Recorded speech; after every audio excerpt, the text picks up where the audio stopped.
مهتد ومن يضلل فلن تجد له وليا مرشدا صدق الله العظيم وصدق رسوله النبي الأمين الكريم ونحن على ذلك لمن الشاهدين والشاكرين والحمد لله رب العالمين.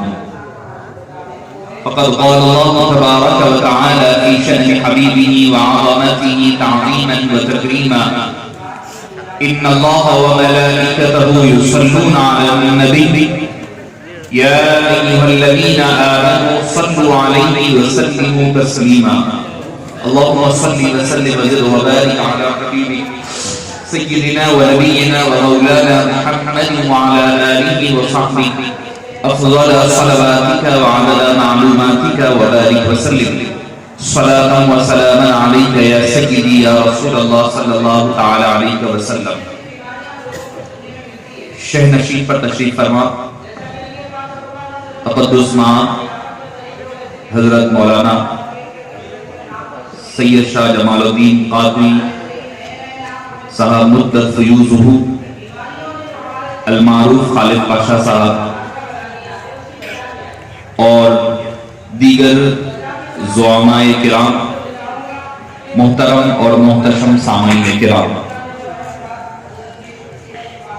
اولاً تو آج اس کی خوش بختی ہے کہ حضرت سیدنا معشوق ربانی قدس اللہ سرہ النورانی کے اس مبارک عرس شریف کے موقع پر حاضری کا شرف حاصل رہا ہے. ساری کائنات میں عرب ہو یا عجم ہو، حضور غوث العظم دستگیر رضی اللہ عنہ ارضاہ کا فیضان مبارک اس قدر پھیلا ہوا ہے، کوئی زمین کا خطہ آپ کے فیوز و برکات سے انکار نہیں کر سکتا. سبحان اللہ. بے شک فیضان ایسا پھیلا، چاہے علمی فیضان ہو تو وہ بھی اپنی عروج پر رہا، اور روحانی فیض کا تو پوچھنا ہی کیا کہ فرمایا کہ اگر کوئی دنیا کے میں مشرق میں ہوں اور مغرب میں کسی کی سطر بھی ہٹ جاتی ہے تو اس کو بھی درست کرنے کا اللہ نے اختیار مجھے دیا ہے. معزز سامعین کرام، آپ دیکھتے ہیں کہ کعبہ ہے، کعبۃ اللہ شریف ہے، ہم جاتے ہیں عمرے کے لیے، حج کے لیے، زیارت کے لیے جاتے ہیں. کعبۃ اللہ شریف کا فیضان محدود ہے، یعنی اگر مجھے طواف کا ثواب پانا ہے تو مجھے کعبۃ اللہ شریف پہنچنا ہوگا. میں اپنے گھر میں اس مجلس میں یہاں بیٹھ کر کعبۃ اللہ شریف کے طواف کا فیض نہیں پا سکتا.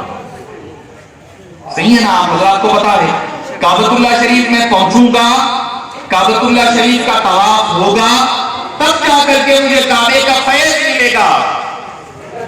دیدار کعبۃ اللہ شریف کے جو انوار و تجلیات کا نزول ہوتا ہے، اس سے فیض پانا ہے تو میرا وجود کا وہاں ہونا ضروری ہے. آپ بولیں گے آن لائن ہے، آن لائن ہی ہوتا ہے. اس میں جو صحبت اور وہاں جو وجود کی جو برکتیں رحمتیں حاصل ہوتی ہے وہ اس کا حصہ نہیں بن سکتی. کیوں؟ کیونکہ روحانیت مادیت میں قید نہیں ہو سکتی. روحانیت کبھی مادیت میں قید نہیں ہو سکتی. تو معزز سامعین کرام، اگر کسی کو کعبۃ اللہ شریف کا فیض لینا ہے تو کعبۃ اللہ شریف تک سفر کرنا پڑتا ہے، ارادہ کرنا پڑتا ہے، پیسہ خرچ کرنا پڑتا ہے، جا کر فیض لینا پڑتا ہے. مگر اللہ والے وہ ہوتے ہیں جہاں بیٹھ کر کے ان کا ذکر کرو وہیں پر ان کا فیض جاری ہو جاتا ہے. یہاں بیٹھ کر کرو یہاں فیض جاری، بغداد شریف جا کر کے ذکر کرو وہاں فیض ملنے دوبارہ ہو جاتا ہے. مگر یہاں بھی کرنے والا وہ محروم نہیں رہا کرتا. یہ ہوتے ہیں اللہ والے کہ ان کا ذکر جو کرے، اللہ نے یہ نہیں فرمایا، کیا فرمایا کہ ان کا ذکر کرنے والے خوش بخت ہوتے ہیں. احادیث میں جو ان کی صفتیں بیان کی گئی، ان کا ذکر کرنے والے، ان کی مجلسوں میں بیٹھنے والے، ان کے چہروں کو تکنے والے. یہ نہیں کہا کہ نیکوکار اگر ذکر کرے گا تو فائدہ ہوگا، نہیں فرمایا. نیکوکار ان کا دیدار کرے گا تو اللہ کا دیدار ہوگا، نہیں فرمایا گیا. فرمایا لا یشقا جلیسہم، ان کی صحبتوں میں بیٹھنے والا محروم نہیں ہوتا. بیٹھنے والا نیکوکار ہو تو بھی محروم نہیں ہوتا، بدکار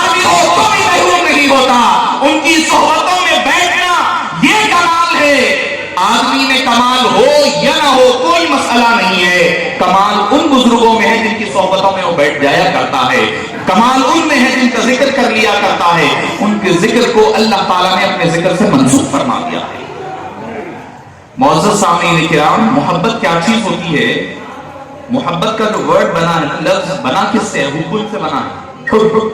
عربی زبان میں حب کہتے ہیں دانے کو, سیڈ ہم جس کو کہتے ہیں, کوئی بھی سیڈ ہو اس کو حب کہا جاتا ہے. اور محبت کا جو بنیاد کیسے پڑتی ہے کہ ایک دانہ ہوتا ہے, آپ زمین میں ڈال دیتے ہیں, ڈالنے کے بعد زمین میں جب وہ جاتا ہے تو پھٹتا ہے, پھٹ کر اپنے وجود کو ختم کر دیتا ہے, ختم ہو جاتا ہے. دانہ, آپ کوئی بھی دانہ اٹھا لیں, انار کا دانہ لے لیں, انگور کا دانہ لے لیں, زمین میں بوئے ہیں آپ, ڈال دیے, ڈالنے کے بعد زمین میں وہ جا کر پھٹتا ہے, اپنا وجود ختم ہو گیا, اس کے اندر سے کوپل نکلتی ہے, اس کے بعد چھوٹا سا پودا بنے گا, درخت بنے گا, پھل لگیں گے, پھول لگیں گے. یہی ہوتا ہے نا. تو دانہ ختم ہوتا ہے, اس کے بعد اپنے وجود کو مٹا دیتا ہے, مٹانے کے بعد اس کی دوسرا لمحہ, دوسرا درجہ شروع ہوتا ہے. تو اس کی اپنی محبت کا جو عروج ہوتا ہے, اپنی ذات کو فنا کرنا ہوتا ہے, مٹا دے اپنی ہستی گر کچھ مرتبہ چاہے, کہ دانہ خاک میں مل کر گلے گلزار ہوتا ہے. معزز سامعین کرام, محبت اسی سے بنی ہے. محبت کہتے ہی اس کو ہے اپنی محبوب کی ذات میں خود کو فنا کر دینا, مٹا دینا, لٹا دینا, سب فنا کر دینا. جب بندہ لٹا دیتا ہے, فنا ہو جاتا ہے ذات خداوندی میں, تب جا کر کے وہ محبوب بنتا ہے. کوئی محبوب بنتا ہے تو کوئی معشوق بنا کرتا ہے. عشق کی جب انتہا ہوتی ہے, جب ذات خداوندہ قدوس میں اپنی ذات کو مٹا دے, تو پھر کوئی محبوب بنتا ہے, کسی کو معشوق بنایا جاتا ہے. حضرت نظام الدین محبوب الہی علیہ رحمت و رضوان کے حوالے سے ملتا ہے. آپ کے پیر و مرشد بابا فرید الدین نے ایک مرتبہ اپنے عطا کے دروازے جب کھولے تو فرمایا کہ اے نظام الدین, محب بننا ہے یا محبوب بننا ہے؟ محب بننا ہے یا محبوب, یعنی محبت کرنے والے بننا ہے یا محبوب محبت کیے ہوئے بننا ہے؟ انہوں نے کہا کہ اگر آپ اجازت دیں تو اپنی والدہ سے جا کر پوچھ کر آ جاتا ہوں. بولے ٹھیک ہے, جاؤ. والدہ نے کیا کمال کی ہے, وہ طے کر رہی ہے محب بنانا ہے یا محبوب بنانا ہے بیٹے کو. گئے, جا کر کے عرض کیا کہ امی جان, جا رہے راستے میں ایک مجذوب سے جنگل میں ملاقات ہوئی, یہ گزر رہے ہیں, وہ مجذوب نے پکار کر کہا, اے نظام الدین کیا سوچا, محبوب بننا ہے محب بننا ہے؟ یہ پریشان ہو گئے کہ یہ کون ہے. مجذوب بیٹھا ہوا ہے راستے میں, فقیر نظر آتا ہے. جو فقیر ہوتے ہیں وہ فقیر ہوتے نہیں ہیں, اللہ تعالیٰ ان کے ہاتھوں میں دو عالم کی سرداری دیا کرتا ہے. حدیث پاک میں, میں اپنی طرف سے نہیں, بخاری شریف میں ہے, اذا اشعث واغبر, گرد آلود ہوتے ہیں, کپڑے پھٹے ہوتے ہیں, گرد و غبار میں اٹا ہوتے ہیں. فرماتے ہیں خدا کی عزت کی قسم, اگر کوئی ان کے بارے میں قسم کھا لے تو اللہ وہ قسم کو پورا فرما دیتا ہے. تو معزز سامعین کرام, جاتے جاتے پوچھنے لگے نظام الدین محب بننا ہے محبوب بننا ہے؟ کہنے لگے آپ ہی فرما دیئے. بولے نہیں نہیں, تم والدہ سے پوچھنے کا ارادہ کرے ہیں, والدہ سے پوچھ لو, اگر وہ جواب نہ دے تو میرے پاس آ جانا, اگر وہ جواب نہ دے تو میرے پاس آنا, میں بتاؤں گا. چلے جا رہے ہیں, جاتے جاتے گئے گھر, والدہ کے سامنے سارا ماجرا رکھا کہ معاملہ ایسا ہوا ہے. پھر اس کے بعد ایک مجذوب بھی ایسا راستے میں ملے ہیں, تو والدہ بھی بڑی کمال کی تھی. آپ نے فرمایا بھائی مجھ سے کیا پوچھتے ہو, جب ان کو حال دل پتا ہے تو جا کر انہی سے مشورہ کرو, انہی سے پوچھو کہ وہ کیا کہتے ہیں. اب وہ چل کر کے آئے ہیں اسی بزرگ کے پاس, اسی مقام پر. اب بزرگ کو لاپتہ پایا, موجود نہیں ہے, وہاں بیٹھے ہوئے نہیں.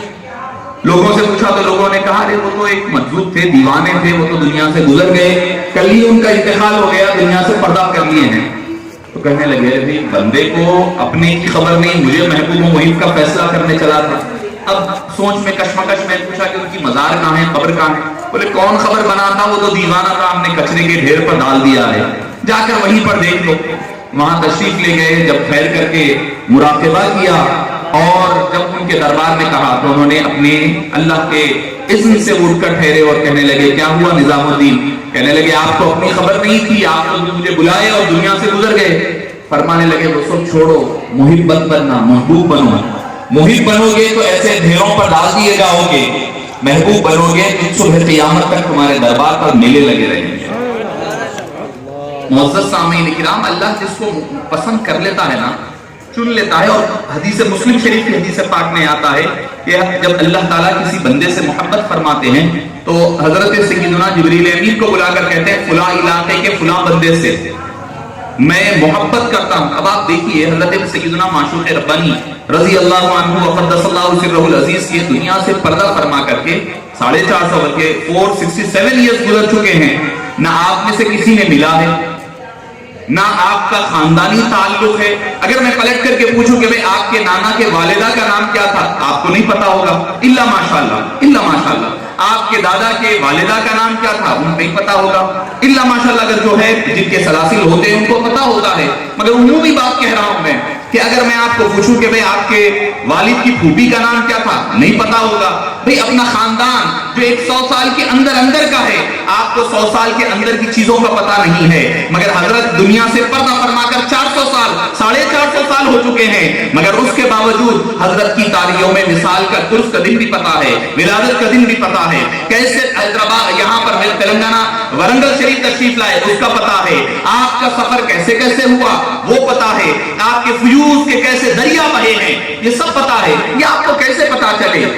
معزز سامعین کرام, کبھی آپ نے غور کیا ہے آپ کو کیسے پتا چلا 100 سال کے اندر اپنے آبا و اجداد کا پتا نہیں چلتا, تو حضرت کا 400 سال بعد پہلے کی باتیں, حضور غریب نواز کی باتیں, خواجہ اجمیری کی باتیں, غوث الاعظم دستگیر کی باتیں, یہ کیسے پتا چلتی ہے؟ معزز سامعین کرام, اللہ تعالیٰ کے حبیب صلی اللہ علیہ وسلم حدیث پاک میں فرماتے ہیں جب اللہ کسی سے محبت کرتا ہے تو جبریل امین کو بلاتا ہے, بلا کر کہتا ہے فلاں علاقے کے فلاں بندے سے میں محبت کرتا ہوں, اے جبریل تم بھی ان سے محبت کرو. حضرت سیدنا جبریل امین علیہ السلام محبت کرنے لگ جاتے ہیں.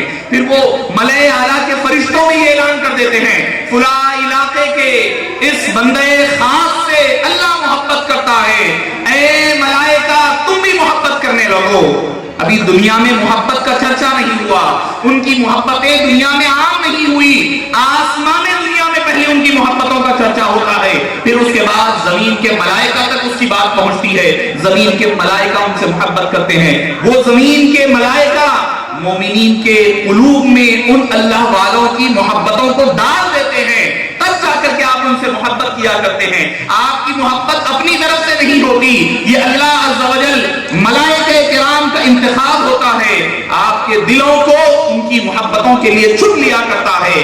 آپ اپنے طرف سے یہ ذکر نہیں کرتے, آپ اپنی طرف سے ان مجالس میں نہیں آیا کرتے, بلکہ اللہ تعالیٰ کا انتخاب ہوتا ہے, آپ کے دلوں کو ان کی محبتوں کے لیے چن لیا جاتا ہے, اسی لیے جا کر کے آپ ان سے محبت کرنے لگتے ہیں. معزز سامعین کرام, میں نے جس آیے کریمہ کی تلاوت کا شرف حاصل کیا, اللہ عز و جل فرماتا ہے من یہد اللہ فہو المہتد, اللہ جسے ہدایت دینا چاہے وہ ہدایت یافتہ ہوتا ہے, اللہ جسے ہدایت دے دے وہی ہدایت پر ہے. ومن یضلل, اور اللہ جسے راہ راست سے ہٹا دے تو ہونا کیا تھا, وہ گمراہ کہتے تھے. بات سمجھنے والی ہے, جو اللہ جس کو ہدایت دے وہ ہدایت پر ہے کہا, اللہ جس کو راہ راست سے ہٹا دے اس کو گمراہ نہیں کہا گیا, اس کی علامت بتائی گئی. اسے یہ نہیں کہا گیا کہ بھئی جو اللہ جس سے راہ راست سے ہٹا دے وہ گمراہ ہے, نہیں فرمایا. فرمایا فلن تجد لہ ولیا مرشدا, اس کی علامت یہ ہے کہ اس کے ساتھ آپ کسی کو ولی کو نہ پائیں گے, کسی مرشد راہ دکھانے والے کو نظر نہیں آئے گا. تو یہ ولی کا نہ ہونا اس بات کی دلیل دی گئی کہ آدمی کے گمراہ ہونے کی علامت بتائی گئی. تو پتا چلا جو اللہ والوں کے ساتھ رہتے ہیں, ان کا تذکرہ کرتے ہیں, ان کو مانتے ہیں, وہ بندے اللہ کے صحیح راہ پر ہدایت یافتہ بندے ہیں. ان سے ہٹ جانا, ان سے دوری, آج تو کوشش یہی ہو رہی ہے اللہ والوں سے دور کیا جائے. کیا ملتا ہے تمہیں اللہ والوں کے پاس جا کر, کیوں جاتے ہو, وہاں ایسا ہوتا ہے, وہاں فلاں ہوتا ہے, وہاں اختلاط ہوتا ہے, وہاں ایسا ہو رہا ہے, نہیں جانا چاہیے. مجھے ایک بات آج بھی راستے میں آتے ہوئے حدیث پاک یاد آئی, قرآن کریم کی آیت کریمہ ہے, اس کے ضمن میں وہ حدیث پاک ہے. اللہ تعالیٰ نے کیا فرمایا, ان الصفا والمروہ من شعائر اللہ, صفا اور مروہ اللہ کی نشانیوں میں سے ہے. فمن حج البیت, جو کوئی حج کا بیت کا گھر کا طواف کرے, فلا جناح علیہ ان یطوف بہما, تو ان کے لیے کوئی گناہ نہیں ہے کہ صفا اور مروہ کا طواف کرے, صحیح کرے. حالانکہ علماء کرام موجود ہے, صفا اور مروہ کی صحیح کرنا حج میں عمرے میں دونوں میں واجب ہے، نہیں کرے تو دم دینا پڑتا، نہیں کرے تو دم دینا پڑتا، مگر قرآن یہ کیوں کہہ رہا ہے ان دونوں کے درمیان صحیح کرنا گناہ نہیں ہے، کوئی گناہ نہیں ہے تمہارے اس کے ان دونوں کے درمیان صحیح کرے، کیوں کہا گیا؟ اس کی شرح جو ہے جب میں نے حدیث پاک کی روشنی میں دیکھی اس آیت کریمہ کی تو مجھے پتا چلا کہ ایک آپ صلی اللہ علیہ وسلم کے دور مبارک سے پہلے خاتون تھی، نائلہ نامی خاتون، اس نے اور اصاف نامی ایک شخص نے برائی کا ارادہ کیا، برائی کے لیے مقام نہ ملا تو وہ کعبۃ اللہ شریف کے اندر چلے گئے، برائی کے بدفعلی کے ارادے کے ساتھ اندر چلے گئے، جا کر برائی اور بدفعلی کی اللہ کے جلال اور قہر کی وجہ سے وہاں پر وہ پتھر بنا دیے گئے عذاب کے طور پر، عذاب کے طور پر ان کو پتھر بنا دیا گیا، کس کا؟ نائلہ نامی خاتون اور اصحاب نامی مرد کا، دونوں کا پتھر بنا دیا گیا اور بت بن گئے، پتھر عبرت کے طور پر بن گئے، تو ان لوگوں نے عبرت کے طور پر لا کر ایک کو صفا پر رکھا، ایک کو مروہ پر رکھ دیا، نائلہ کے پتھر کو صفا پر رکھ دیا گیا، اصحاب کے پتھر کو مروہ پر رکھ دیا گیا، صفا اور مروہ پر عبرت کے لیے رکھا، بعد میں جا کر کے لوگوں نے اس کی پرستش اور عبادت شروع کر دی، بندگی اس کو پوجنا شروع کر دیا، وہاں پر خدائے وحدہ لا شریک کا شرک ہو رہا ہے، اللہ تعالیٰ فرما رہا ہے برائی ہو رہی ہے، شرک ہو رہا ہے، کہاں پر؟ صفا پر بھی مروہ پر بھی، لوگ بت رکھا ہوا ہے، بت پر برائی یعنی شرک ہو رہا ہے، سجدے کر کیے جا رہے ہیں، بھیڑ چڑھائے جا رہے ہیں، اس کے باوجود اللہ تعالیٰ کیا فرماتا ہے وہاں شرک ہو رہا ہوگا، بت رکھے گئے ہوں گے، مگر اس کے باوجود فرمایا چونکہ وہاں پر میری بندی حضرت حاجرہ کے قدم پڑے ہوئے ہیں، ان کا ایک قدم ان کے سارے شرک سے بڑھ کر کے ہے، ان کے سارے شرک کو دھونے کے لیے ایک میری بندی ولیہ حاجرہ کا قدم کافی ہے، اس نے دوڑا تھا، فرمایا وہاں پر بت ہوا، کسی دور میں شرک بھی ہوا ہوگا، ہو رہا ہوگا، اس کے باوجود فرمایا وہاں پر طواف کرنا تمہارے عمرے کا اور حج کا حصہ بنا دیا گیا، فرمایا اس کے بغیر جب تک صحیح نہ کرو گے تب تک کہ تمہارا حج بھی قبول نہیں ہوگا، نہ عمرہ قبول ہوگا۔ تو معزز سامعین کرام، برائی موجود تھی، کوئی برائی چھوٹی موٹی برائی نہیں ہے، شرک ہو رہا ہے، اس کے باوجود اللہ فرما رہا ہے وہاں کی صحیح کرو، کیوں؟ فرمایا میری ولیہ، کوئی خاتون کو اللہ نے نبی نہیں بنایا، حضرت حاجرہ نبیہ نہیں تھی، ولیہ کی امت کو حضرت سیدنا ابراہیم علیہ السلام کی اہلیہ، فرمایا کہ ان کے قدم پڑ گئے ہیں، اس راستے پر دوڑو، یہی تمہارا حج کا حصہ بنا دیا گیا۔ تو پتا چلا لاکھوں لوگوں کی برائیاں ایک طرف ہوگی، مگر ولی کا وجود جو ہوتا ہے وہ وجود ساری برائیوں کو دھونے کے لیے کافی ہو جایا کرتا ہے۔ سبحان اللہ، سبحان اللہ۔ معزز سامعین کرام، قرآن کریم اٹھا کر کے دیکھیں، بے شمار مقامات پر اللہ تعالیٰ کے نیک بندوں کا ذکر ملتا ہے۔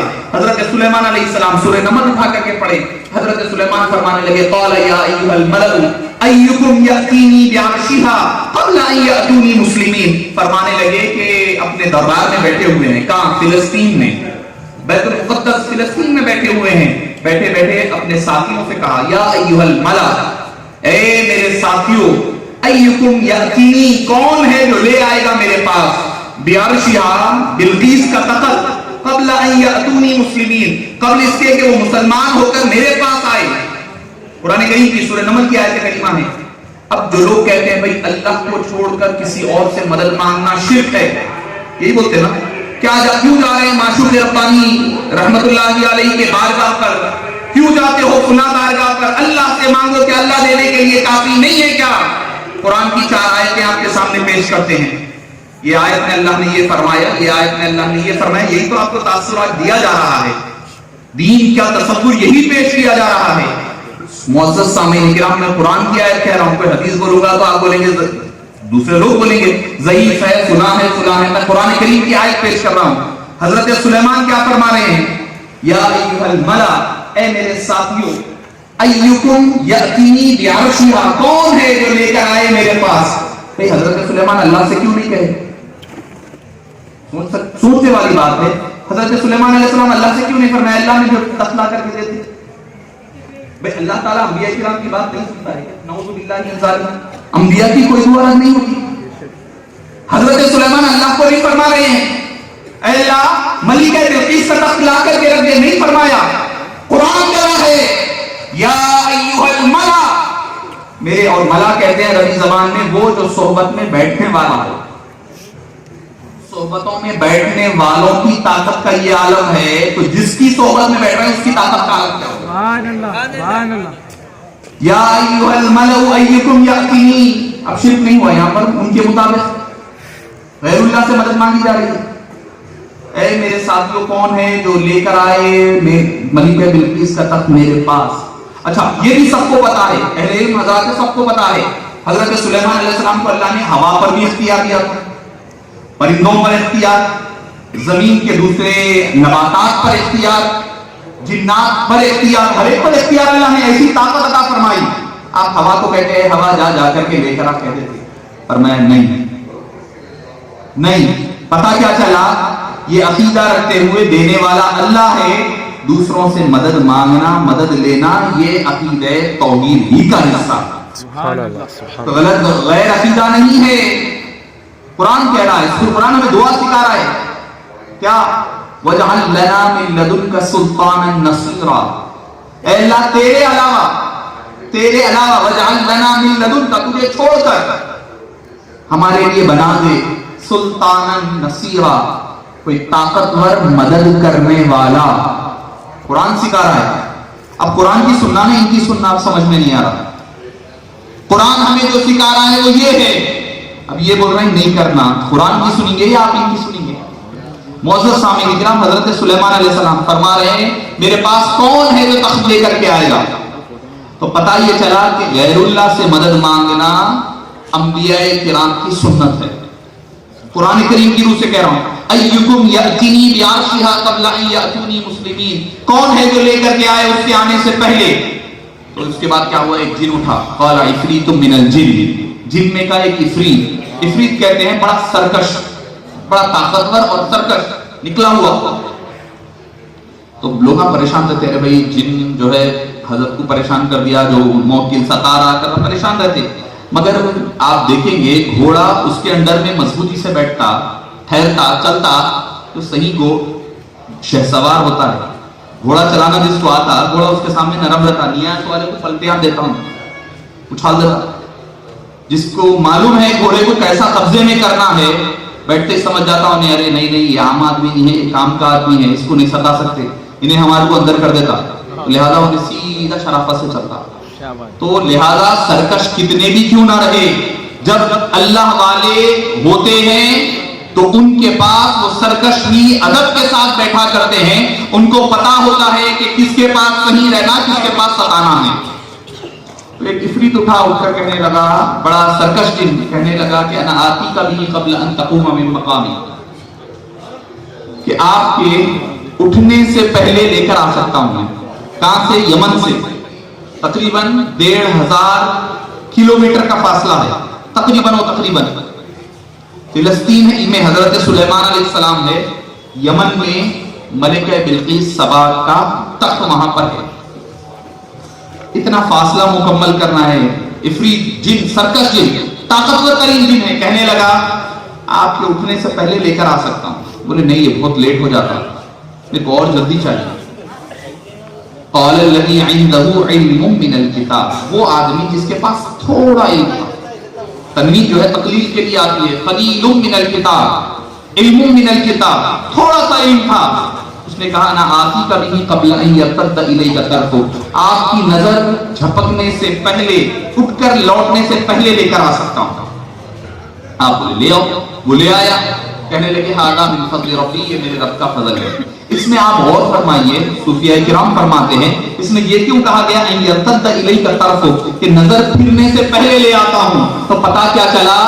وہ آصف برقیہ کہہ رہے ہیں اے سلیمان علیہ السلام، اس میں میرا کوئی کمال نہیں ہے، کمال یہ ہے آپ کی نظر اٹھے گی، نظر کرم جہاں تک جائے گی میری طاقت وہاں تک کام کرے گی. آپ نظر اٹھائیے، آپ کی نظر جائے گی، پلٹ کے آئے گی،